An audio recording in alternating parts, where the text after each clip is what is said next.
As far as preparing for the debates, I am who I am. I don't know. I've never debated before. I'm not a debater. I get things done. All right, this is a Fox News Alert. Welcome, everybody. I'm Neil Cavuto, and I think that's Donald Trump lowballing it, low-keying it, trying to sell his ample political skills short. Say what you will of this guy who's in Scotland hosting a very big golf tournament. The fact of the matter is, he is the candidate to watch. And 1 week ahead of the big Fox debate, he is the one all the other candidates are going to be going after. He has secured the #1 spot for that debate. We kind of have an idea of at least 7 others, maybe a battle for those 2 remaining spots. But if you think Donald Trump is a flash in the pan, take it from one Pat Buchanan, he is not.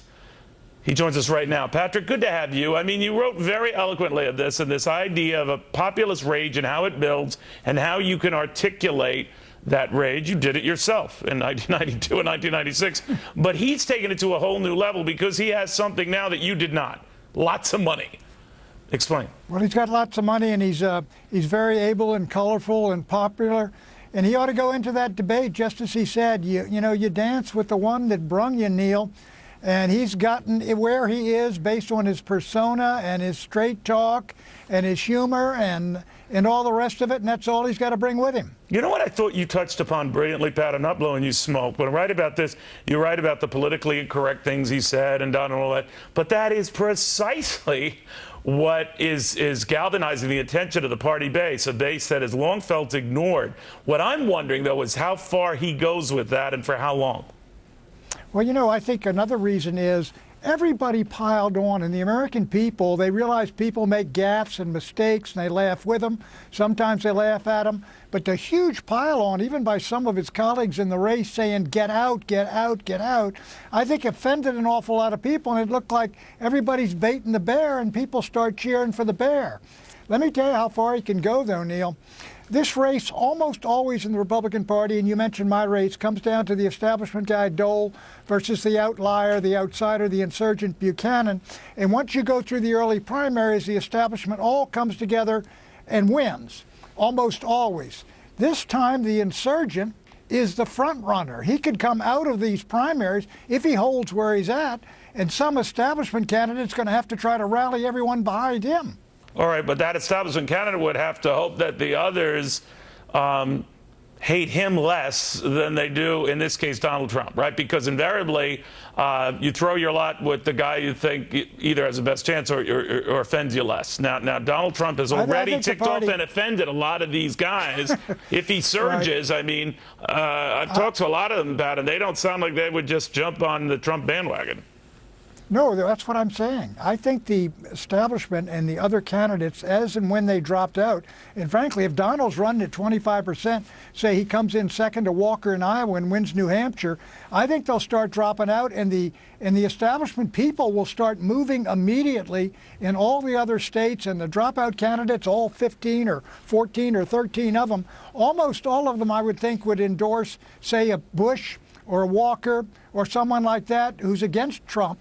But I think Trump, if he starts off today, if we started the primaries right where he is today, I mean, I would bet on him for the nomination. Do you really? Now, then let's carry it past that, because a lot. Finish that thought. If he started where he is today, I mean, first he's got to get organized in Iowa at the grassroots. That's getting people out. It's not simply poll numbers. He's got to do that. But if, let's say, if he comes in second to Walker in Iowa, as I did to Dole, and he wins New Hampshire, I think it's Katie bar the door. I don't know where George Bush or somebody else comes around and beats him in an early primaries, so they're going to have to catch up with him in the later primaries. You know, he has changed the math on this, too. Forget about the chase for delegates and who gets to Cleveland with that, you know, 50 plus 1%. I think that he has made this a show, and I don't mean that disparagingly. He's just so much more attention-getting and entertaining, and there's nothing wrong with entertaining. But the fact of the matter is, he's made the process riveting. He has. Look, I watch television, and he goes after, he said, we're going to give that guy an IQ test. You laugh with him. He's very much a populist candidate. And I mentioned there is a touch of Huey Long, every man a king and no man wears a crown. He's riding by in his limousine, and they're enjoying that, and he's enjoying things.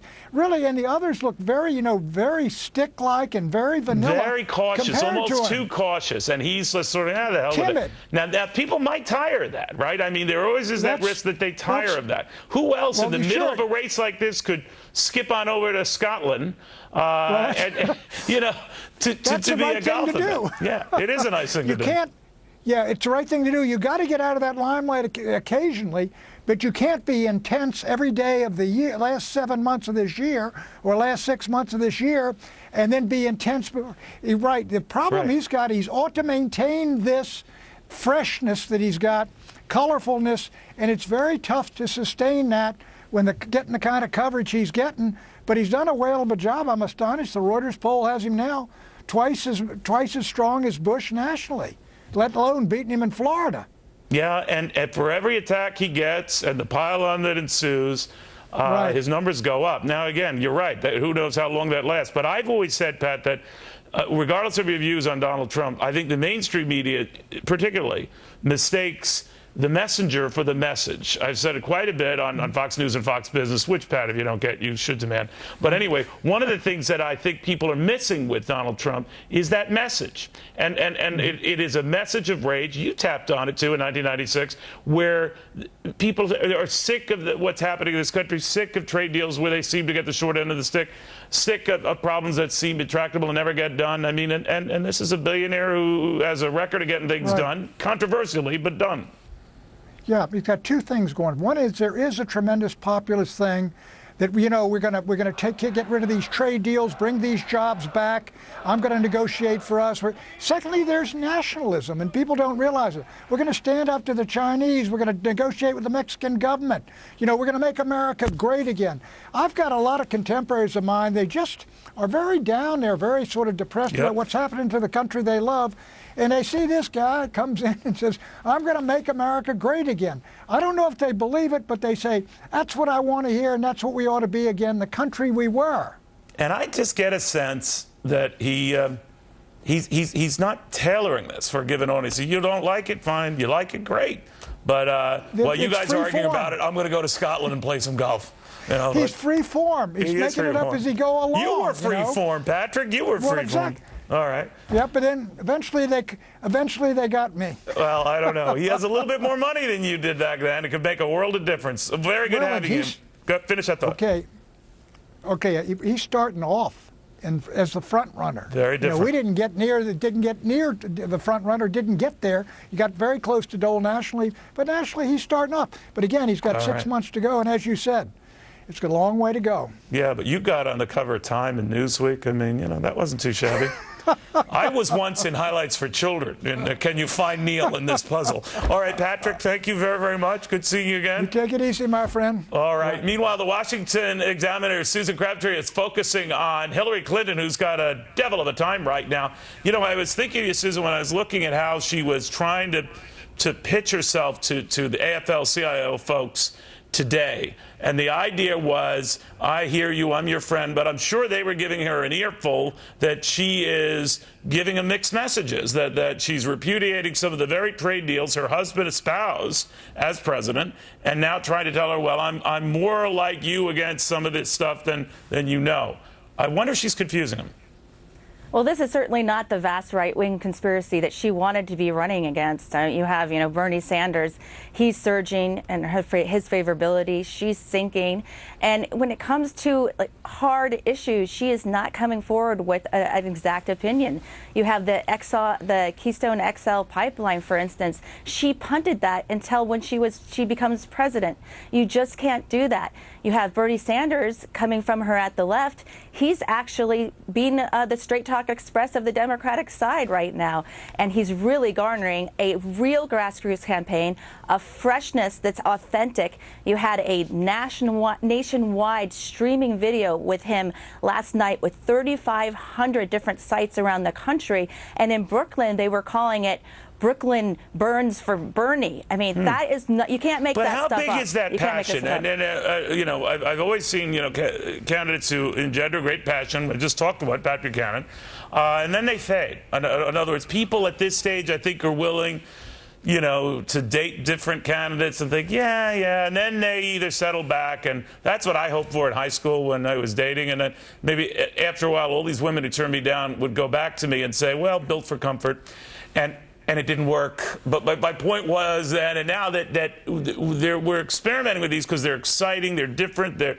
populist and enraging candidates, but when things settle down and people think calmly about this close to the election, the Donald Trumps are out and the Bernie Sanders are out. What do you think of that? Well, I think this early weakness doesn't help her in the general.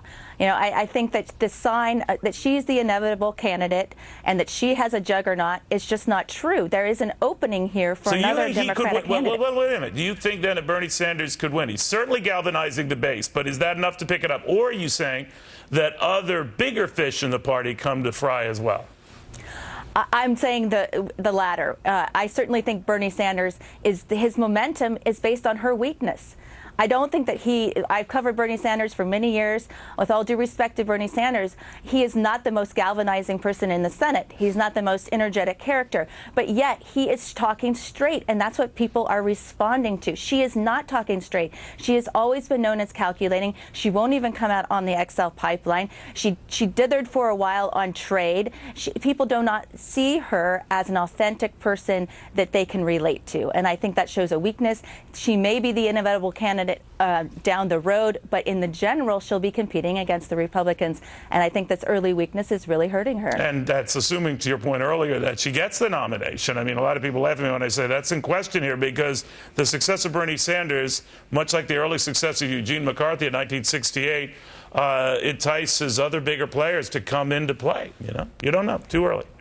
That's right. You have even people are talking about Joe Biden again, and at early on, you know, people were just dismissing him, and it's really sad when you have in the Democratic Party somebody like O'Malley getting so much trouble for just saying that, you know, all people deserve, all lives are respected. Ridiculous. You know, ridiculous. Yes, yeah. That is just, it shows that there's a liberal momentum from the left. People want to hear, the base really wants her to come out and be a straight talker, and she's having a hard time conveying that. Yeah, but a straight talker is very politically correct. You can't have it both ways. All right, we'll watch what happens with Susan. Great reads on all of the above. Meanwhile, you heard about this Iranian deal, right? And it's a dicey call, right? Well, Nancy Pelosi today called it a diplomatic masterpiece. What could go wrong with that?